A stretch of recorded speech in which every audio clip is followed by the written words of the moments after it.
We've all heard of the 3 R's when it comes to education, but one of them, reading, makes a difference in every area of study for our students.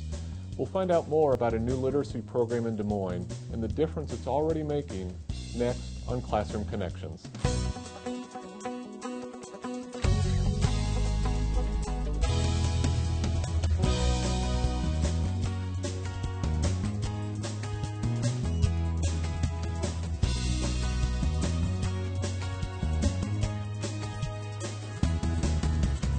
Hi, and welcome to Classroom Connections, a public affairs discussion on issues important to students, teachers, and parents in Des Moines Public Schools.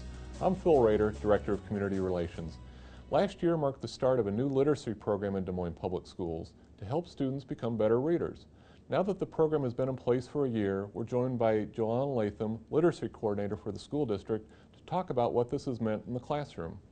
JoEllen, first of all, thanks for taking the time to join us today. Hi, Phil. Let's just start at the beginning.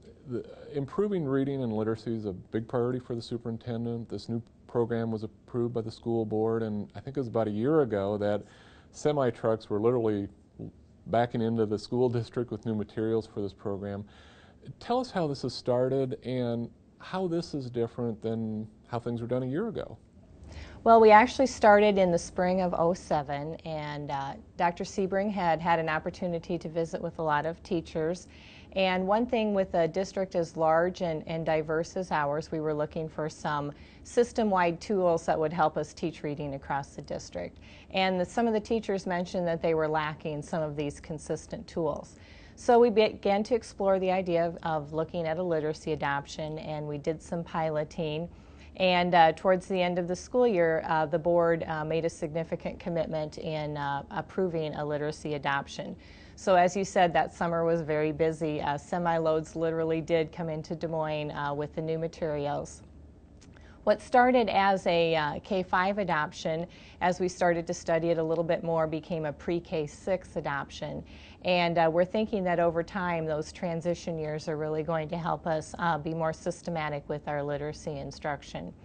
As we looked at some of the different programs, we were looking for things that addressed our different diversity in language. We were looking for things that were comprehensive and had all the components suggested by research. And the literacy program that we chose from Houghton Mifflin had a lot of research that indicated success in urban areas such as ours. So that is the program we chose, and we got it into the warehouses, and with the help of a lot of people, we're able to get it into the classrooms. Now, speaking of the classrooms, you're in touch probably nonstop with teachers that are implementing this program. The 2007-2008 school year was the first year that this program was in place. What's the feedback you're getting from teachers? Is it working? Is it starting to do some of the things that the school board and the superintendent were hoping that they would do? In the first year, there's a lot of learning about it. There's a lot of supplementary materials that go along with it, and so teachers really are starting the second year pretty relieved to have gone through it 1 year. But some of the feedback that I've been getting, particularly K-1, they really appreciate the systematic letter-sound association instruction that comes in. Many kindergarten teachers indicated to me that their students will know more letters and sounds going into first grade than they have in the past. So that was pretty encouraging.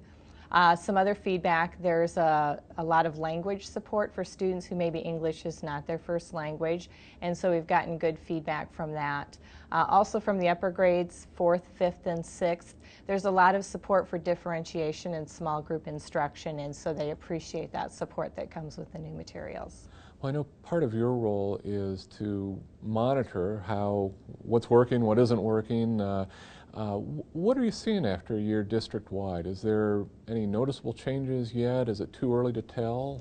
Well, in some ways it's too early to tell, but we have seen, we were very pleased to see some significant changes in our first grade data.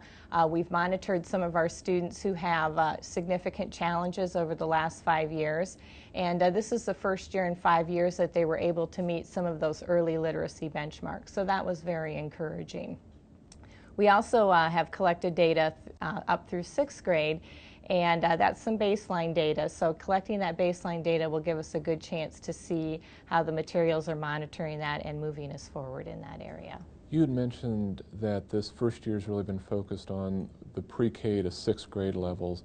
Are there things being considered in the future that this could be applied to any of the higher grade levels? Are there literacy needs at those upper levels that the program would look at addressing? One of the things that we've noticed in our 6th grade data is looking at the fluency and how automatically kids are reading. And so one of the things that will come from this program or other materials that we use, one of our goals will be to increase the volume of reading, or the amount of time students spend reading and the variety of text. Not just their novels, but the informational text and the type of information literacies that students now need to be successful with.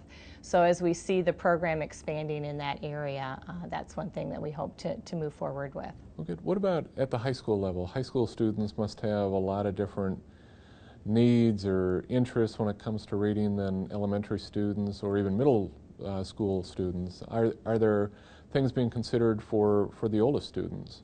There are a few things that we are considering right now.